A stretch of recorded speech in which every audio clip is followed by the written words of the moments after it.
একটা ভিলেনি অট্টহাসি, এরপর ডায়লগ। বোঝো না এই ব্যাপারটা? একদম ঠিক ধরেছেন প্রিয় দর্শক। তুফান সিনেমায় এবার সংযুক্ত করা হলো বাংলাদেশের শক্তিমান অভিনেতা চঞ্চল চৌধুরীকে। আয়নাবাজি সিনেমায় চঞ্চল তার অভিনয়ের যে কারিশমা দেখিয়েছেন, তাতে ধরেই নেওয়া যায় এবার জমবে সাকিব আর চঞ্চলের খেলা, যাকে বলে বাঘে মহিষে লড়াই। হ্যাঁ প্রিয় দর্শক, এবার লড়াইটা হবে অভিনয়ের কারিশমা দিয়ে। রায়হান রাফি সময়ের সেরা পরিচালক তার আপকামিং তুফান সিনেমায় চুক্তিবদ্ধ করেন চঞ্চল চৌধুরীকে। এই সিনেমায় নিজের উপস্থিতি নিয়ে চঞ্চল বলেন, তুফান সিনেমায় আমাকে একটি বিশেষ চরিত্রে দেখা যাবে। এদিকে পরিচালক রায়হান রাফি বলেন, চঞ্চল ভাই আমাদের দেশের বর্তমান সময়ের শক্তিমান অভিনেতা। তুফান সিনেমায় শাকিব খানের সাথে চঞ্চল চৌধুরীকে পাওয়াটা আমার জন্য সত্যিই অনেক আনন্দের। শাকিব খান তুফান সিনেমায় ধরা দিবে সম্পূর্ণ ভিন্ন রূপে বাংলার দর্শকের সামনে। এমন একটি শক্তিশালী চরিত্রের বিপরীতে সমানে সমান পাল্লা দিয়ে অভিনয় করতে পারে এমন একজন শক্তিমান অভিনেতার দরকার ছিল। আর বাংলা ফিল্ম ইন্ডাস্ট্রিতে অভিনয়ের দৌড়ে চঞ্চল কোনো অংশে কম যায় না। সিনেমা সম্পর্কে বলতে গিয়ে চঞ্চল চৌধুরী বলেন, আমি জীবন ঘনিষ্ঠ গল্পে কাজ করতে একটু বেশিই পছন্দ করি। আর পরিচালক রায়হান রাফির যতগুলো সিনেমা এসেছে সবগুলোই জীবন ঘনিষ্ঠ।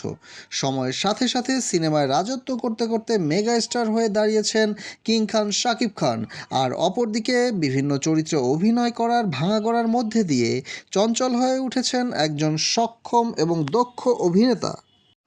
আর তাই আসছে ঈদে নায়ক চরিত্রে শাকিব খান আর ভিলেন চরিত্রে চঞ্চল চৌধুরীর মারদাঙ্গা অভিনয়ে তুফান হয়ে উঠবে এক ঐতিহাসিক ব্যবসা সফল বাংলা সিনেমা।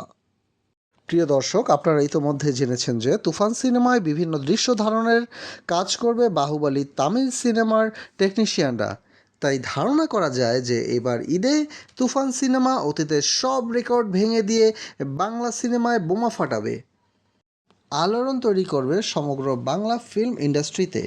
বাংলাদেশের মুকুটহীন সম্রাট শাকিব খান, ভিলেন চঞ্চল চৌধুরী, কলকাতার নায়িকা মিমি চক্রবর্তী আর বাংলাদেশের নায়িকা নাবিরা সহ অন্যান্য কলাকুশলীদের এক অসাধারণ কম্বিনেশনে তুফান হবে বর্তমান সময়ের দুর্দান্ত এক ব্যবসা সফল বাংলা সিনেমা।